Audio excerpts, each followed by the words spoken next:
అంటరానితనం అస్పృశ్యతతోని మగ్గుతున్న పేద బడుగు బలహీన వర్గాల పక్షాన ఎంతో పోరాటం చేసి ఈ వర్గాలకు చదువు ద్వారానే అభివృద్ధి జరుగుతుంది, బడుగు బలహీన వర్గాలు చదువుకుంటేనే అభివృద్ధి చెందుతారని ఆ రోజుల్లోనే గ్రహించి తన భార్యకు విద్యను నేర్పించి టీచర్గా చేసి ఈ బడుగు బలహీన వర్గాలకు విద్యను అందించిన గొప్ప నాయకుడు మహాత్మా జ్యోతిరావు పూలే. వారి వర్ధంతి సందర్భంగా ఈరోజు తెలంగాణ భవన్లో ఘనంగా వారి వర్ధంతి కార్యక్రమం నిర్వహించుకోవడం జరిగింది.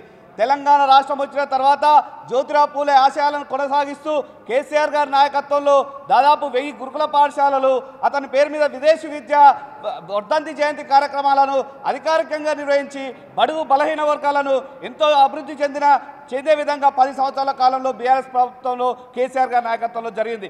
కానీ కాంగ్రెస్ పార్టీ అధికారంలోకి వచ్చిన కాంచి 2 సంవత్సరాల నుండి కామారెడ్డిలో బీసీ రిజర్వేషన్ పేరు మీద 42% రాజకీయ రంగాల్లో రిజర్వేషన్లు ఇస్తాం, 42% విద్యా ఉద్యోగాల్లో రిజర్వేషన్లు ఇస్తాం, 42% ప్రభుత్వ కాంట్రాక్టుల్లో రిజర్వేషన్లు ఇస్తామని చెప్పేది. కానీ ఈ రోజు వరకు కూడా విద్యా ఉద్యోగ రంగాల్లో ఇవ్వలేదు, కాంట్రాక్టుల్లో ఇవ్వలేదు. తీరా చూస్తే ఈరోజు చూస్తే లోకల్ బాడీ ఎన్నికల్లో ఉన్న 24% తీసేసి ఈరోజు 17% కుదించి ఈరోజు కుట్ర చేస్తుంది. కాబట్టి ఇప్పటికైనా కాంగ్రెస్ పార్టీ చిత్తశుద్ధి ఉంటే, బీసీలపై ప్రేమ ఉంటే తక్షణమే ఈ ఇచ్చిన లోకల్ బాడీ ఎలక్షన్లను రద్దు చేయాలి, నోటిఫికేషన్ రద్దు చేసి 42% ఏదైతే కామారెడ్డి డిక్లరేషన్ చెప్పిన విధంగా 42% చట్టబద్ధంగా ఇచ్చిన తర్వాతనే ఎలక్షన్లకు పోవాలి.